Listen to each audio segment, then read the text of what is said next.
Hey guys, Quantum Light here. So I've been playtesting Rank Up Magic the 7th one, and I gotta say, it's really not that dead of a draw.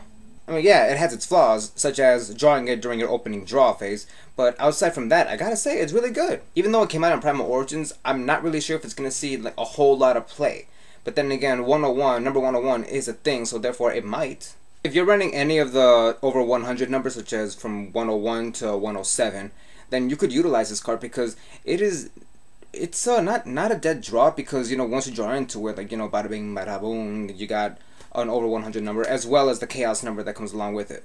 I'm actually running it myself, and I've only dead drawn into it just once. So yeah, it was deader than shit, because apparently I'm only running one copy, and the other rank up card that I'm using is Argent Chaos Force. Therefore, yeah, it was dead. If your deck doesn't really utilize that much draw power, I wouldn't be too worried about this card getting into your hand, especially during that time, because once you draw into it, it's dead. But at the same time, it's one of those cards where you actually do need it to be ran at 1, but in this case, it should be recommended at 2. I overall recommend this card at 1 because you're not gonna draw into it too much. I mean, what are the chances? One card out of 40 plus, if whatever number of cards you're running into your deck. But I do recommend this card at 2 because, again, you never know when you're gonna draw into it. If you draw into the first one and it's dead, you can draw into the second one later on. But if you're gonna be, I can be kind of paranoid about this, and I'm pretty sure a lot of people would. So if you're gonna be a little paranoid, or if you're gonna be nervous that you're gonna draw into it when you're not supposed to, feel free to, I actually do recommend this too. Feel free to put in a Magical Mallet. That way you can just return it back to the deck. As long as you don't draw into this card turn 1, you'll be fine. But let's take a look at over 100 numbers here. Like, which are the ones that we frequently use the most? Let's take a look at my numbers collection right here, which I'll be doing a little video on it sometime, maybe this week. I don't know. I'm not sure yet. Let's see. Okay, number 101. Everyone uses that card, okay? It's an easy, generic rank 4 to bring out, and its effect is not situational at all. It can be at times, but at the same time, yeah. This card, if you're running it, whether it's in the graveyard or it's in the extra deck, yeah, you can use this. And Chaos 101 is a pain in the ass to kill. So with 101 being an easy exceed to be brought out, you'll have no trouble, bringing it out on its own or with the 7th one. And then there's cards like number 102, Star Seraph Sentry. Now, this card, I don't think I've seen anyone use it. I don't think I've seen Bujins use it either. I actually did consider using this thing, but that was before number 16 got banned. Now, his effect is in no means bad, but it's just that it's his summoning conditions, because it's too much of a hassle to bring out 3 level 4 lights in order to bring this guy out. I mean, you could bring out so much better cards than just this. Star Seraph Sentry can be a wall at times, but let's take a look at his chaos form. Let's say if you really don't want to bring it out, then just leave it in the extra deck. 7th one, summon 102, chaos 102, and honestly, this is just another card where you don't really have to go through the hassle of the 7th one either. Chaos 102's effects is the same thing as Starliege Paladynamo. Negate the effects, reduce attack down to 0.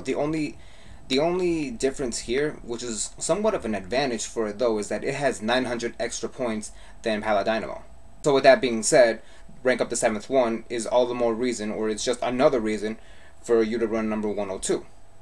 And then we have number 103, Ragnar Zero, which I'm very surprised became a rare in Primal Origins. As long as Tenki is still a thing, this card can be really good against Bujins, Fire Fists, and Constellars. Yeah, it can be used against any other monsters that can power themselves up, but that's not the case here. Like, it is, but with the 7th one, if you really don't want to use that effect, then there's also Chaos 103. Ragnar Infinity, or Chaos 103, has almost the exact same effect as number 33, Chronomaly Machu Mech, because it's all about pretty much attack and the difference. The original attack, the new attack. Even better, because it can banish. Worse, this thing is a lot like Chaos 101. It needs to have the corresponding number, the regular number, in the graveyard in order for it to keep on being revived. Good luck. Next we have 104 Masquerade. Now, I've brought this card out so many times. I don't know why a lot of people don't necessarily use it. But because the 7th one now exists. Another reason, you know. I like how this card doesn't really need for you to detach an overlay unit in order for you to mill a card from your opponent. Chaos 104 is like Photon Strike Bouncer, where it just negates a monster effect just once per turn. Detach, and I'm pretty sure in this case this is going to be just once. Detach, discard from your opponent's hand just one random card, and then half the opponent's life points, rather than Strike Bouncer, who inflicts 1,000 just for negating a monster effect. Number 105, Battle and Boxer Star Cestus. Is that what it's called? Yeah, Star Cestus. This is one card I don't see being used at all. Yeah, it's generic, but it goes well with Battle and Boxers, and even I don't think they use it at all. I don't even think they use it as a plan B, or a way out, or because, like I said about Star Seraph, this is 3 level 4 monsters that is just too much of a hassle to bring out.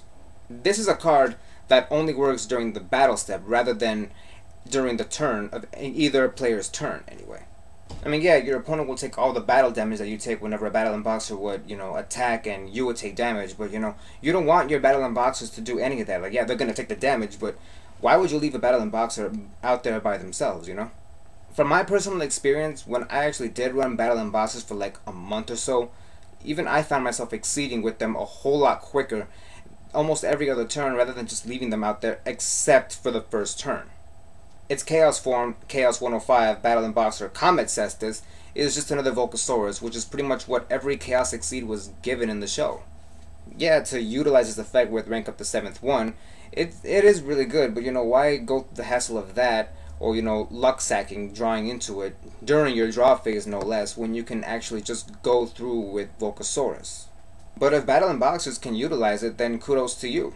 Number 106, well, I don't have the card on me because, I'm not going to pay $600 for just one card.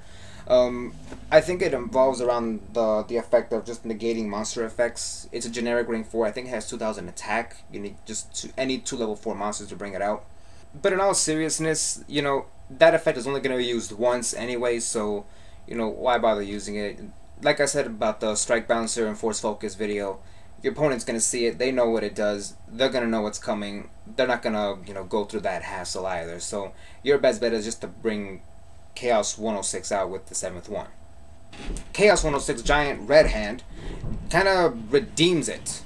When an effect or card effect, doesn't matter what, happens on the field, just negate all face-up cards on the field. Yeah, it only works for one turn, but that's one turn where you can actually go for game. 2,600 attack points is still not really a joke. I mean, yeah, that might have been a really big thing back then, but now in 2014, that's not a joke. And then we have Tachyon Dragon, number 107. I don't need to go into any more detail than this because I've already talked about this card numerous times. We know what it does. It can negate all face-up cards during the battle phase.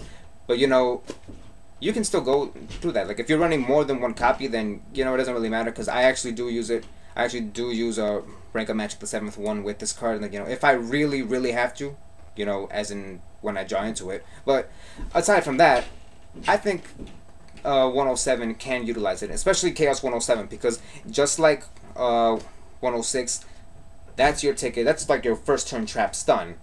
That's your ticket to game. So my overall analysis for Rank Up Magic the 7th one, I recommend it at 1 or 2. If you're going to go for 2, I also recommend Magical Mallet. Is it a dead hand card? During the first turn, yeah, but with the new rulings coming out this summer, it's not going to be that much of a problem. Your chances of drawing into it in the first turn is going to be slightly lower. So if that is the 6th card you draw, congratulations, you just got yourself a first turn Chaos Exceed without that much of trouble, effort, and a hassle. Thanks for watching, guys. We'll see you in the next video. This is Quantum Light 62, and it's lights out.